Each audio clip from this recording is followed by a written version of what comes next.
Okay, picking up with emerging adulthood, young adulthood, cognitive development. So we are on slide 9. I'm looking at post-formal thinking. All right, so we have left Piaget and now move into this idea of, okay, what's happening cognitively beyond adolescence? So research indicates that cognitive development often continues in really important ways through emerging adulthood, through young adulthood. And so we're beyond those formal operations. We're what's known as post-formal thinking. So there's two really notable aspects of post-formal thinking that we want to be concerned about, and they are pragmatism and reflective judgment. So what is pragmatism? But basically, to be a pragmatist is to basically be able to think logically, but have real life situations and real life constraints involved here. So I recognize like practical limitations in some of my solutions that I come up with. Like, I don't have $1 million to do that, or whatever it might be.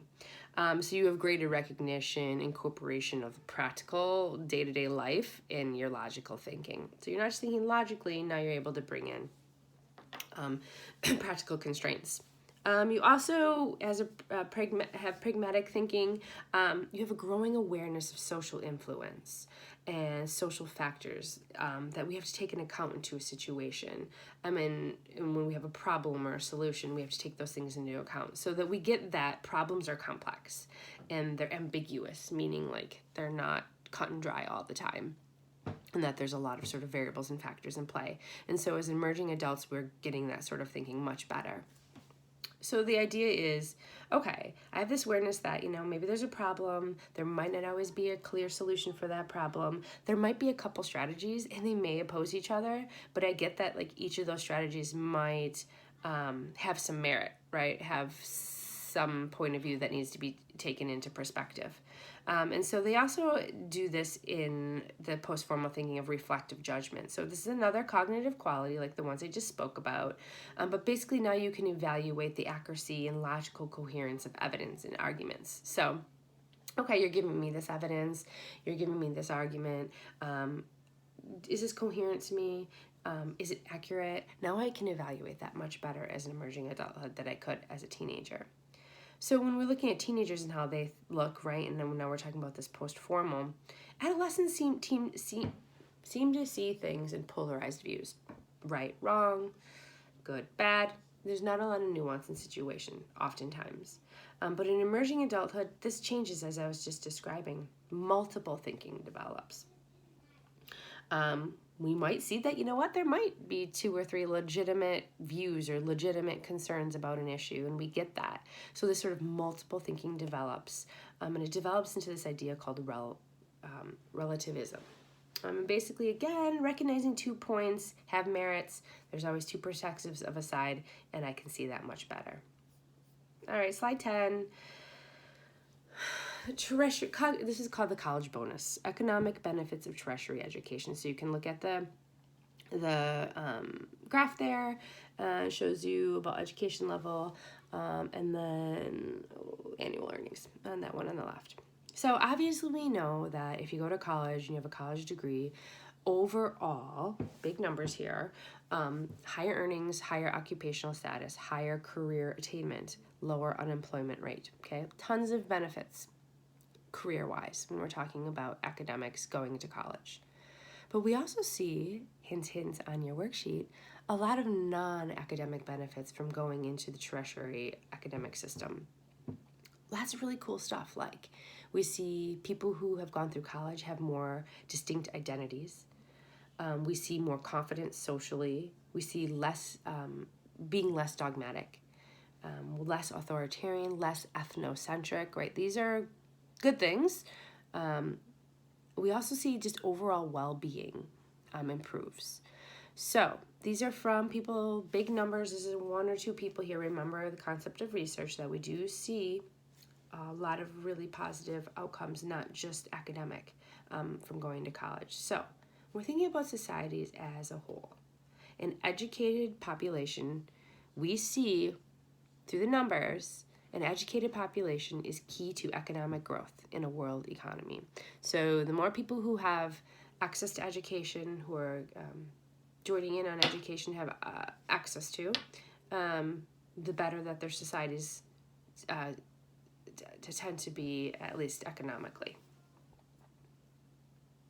The transition to work in emerging adulthood. Next slide.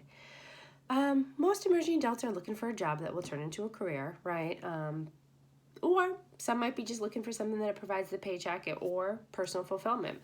But many seek identity-based work. So what does this mean? The average American has 8 different jobs between 18 to 30. For some, their job search are systematic. For others, jobs are meandering, unfocused, what comes to them, right? But we do see a difference in these emerging adults and who has a college degree and who doesn't. So those who are lacking tertiary education tend to, in general, have a harder time finding work and obtaining employment. So unemployment, that brings me to unemployment. Rates are twice as high for adults beyond age 25. So emerging adults have high rates of unemployment, especially high the lower your education levels are, the higher likelihood of unemployment. We see, manufacturing jobs have diminished. Information skills, technology skills are becoming essential, and we're seeing that for one of those first graphs, right, with how many people are going to college because there's a demand for that. Next slide. Occupation goals in young adulthood. So, young adulthood, moving from emerging. Usually by young adulthood, we're taking on full-on career adult work responsibilities. Of course, this path differs amongst all of us. Of course, it matters where you were born, right? Were you born into a developing or developed country? That's going to play a role in the path your career takes. But one thing I wanted to bring up that influences occupational goals is gender. Gender impacts occupation. And we see this. We've talked about gender roles all throughout this course. And here we are seeing gender socialization now playing a huge role in what career one chooses, one has. We see gender socialization impact balancing work and life and the roles that it plays. So what does this sort of boil down to? Women are overrepresented in the service sector. Women's jobs tend to be lower paying, lower status. We're underrepresented in STEM fields, underrepresented in sort of the CEO type, C-suite type world. So, on the other hand, it's really rare for men to leave work to care for family, even when they're paid to do so. So it's kind of interesting looking at gender socialization, how gender impacts our occupational choices. Kind of interesting to think about. Let's go to the next slide. I just want to talk for a moment about young adulthood and cognitive advances. And they were talking about this idea of, okay, we're post-former thinking, but now we're young adult. Now we're acquiring expertise, especially typically in our specific field of work. And we're also seeing this idea of creativity peak. So gaining expertise, meaning, I have skills, knowledge in a specific field. They say it takes 10 years to be in a field to be an expert, or science says. So we're exposed to that specific field. We're building our knowledge. We're going through solving problems. And this is helping us to gain our expertise. What's really interesting about this expertise in our brain and how we're allowed to gain expertise, yes, you have to be there for 10 years, but our actual brain maturity won't even allow for this concept of expertise until our late 20s.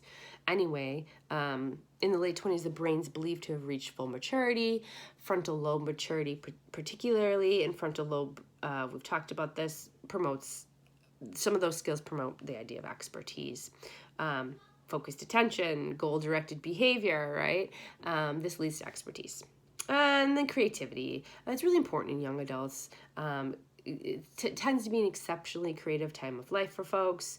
Creative person. They put ideas and materials together in a new, culturally meaningful way for others. We do see this relationship between creativity and expertise. Gaining expertise enables us to be more creative.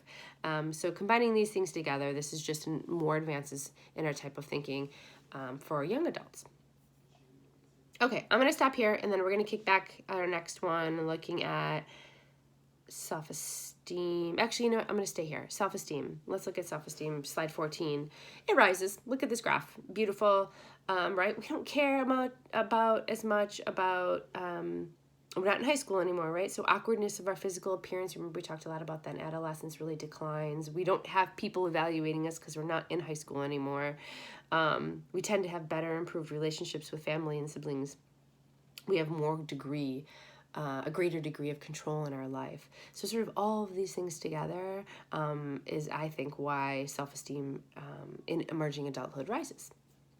Good. Next slide. This is a long one, guys. I'm almost done. Identity formation during this time. We, historically thought identity was reached in adolescence or so, right? This was a time of adolescence, but actually today, emerging adulthood kind of recognizes the period of time to move toward that definite long-term choice in who you are, your values, your beliefs, your love, your work, right? Erik Erikson's theory focused on this time of, key areas to develop our love, work, and ideology. And Erikson thought this was during adolescence, but we think now that it takes longer to reach identity. Identity achievement is longer than expected. So 2 things that kind of fall into identity achievement, and then I'm going to stop us. Next slide is political development, and then the slide after that's going to be religious development. I'm sorry, go back to religious development, slide 6. So there's this really big study by Smith and Snell. They did 2,500 emerging adults, and they asked these emerging adults about their religious practices, their religious beliefs. And what did they find? Well, their beliefs were stronger than their behavior, meaning they believed in their religion, but they might not be going to temple or church or what have you. There is a decline in religiosity in general among emerging adults. We do see more tolerance grow in emerging adulthood for religious differences, but we do see folks who have religious beliefs score better on they say they have higher well-being, they have lower risk-taking behaviors, so we do see it being a protective factor of having religious beliefs. We also are seeing a more individualized approach to religion, which is interesting. So this is happening. Emerging adults, you're spending time, you're thinking about, we're queuing and asking about this. Same with political. Next slide. Participation in conventional politics is low all around, all age groups. Emerging adults are particularly skeptical about politicians, think politics aren't necessarily relevant to their lives. However, this conventional politics sort of thing shouldn't be construed in a lack of interest in like the state of community or helping neighborhoods or societies or the world in whole, because we actually see volunteer work for particular issues like women's rights or the environment or something like that. Political demonstrations really high during emerging adults, especially when you compare them to older adults. So they believe they're more likely to make progress through their high involvement. So why are they, at the rallies and at the sort of forefront of these political movements, oftentimes young people? Is because, identity. They usually are involved in something because their identity is related to it. So they tend to have social, less obligations than other times in life, fewer social sort of ties that they don't take care of kids or their parents or something. So they can be involved in politics. All right, emerging adults, forefront of the political movement. I'm going to stop here. Long video. Sorry, we only have one more. So I'll see you back in a bit after you answer your questions. Bye.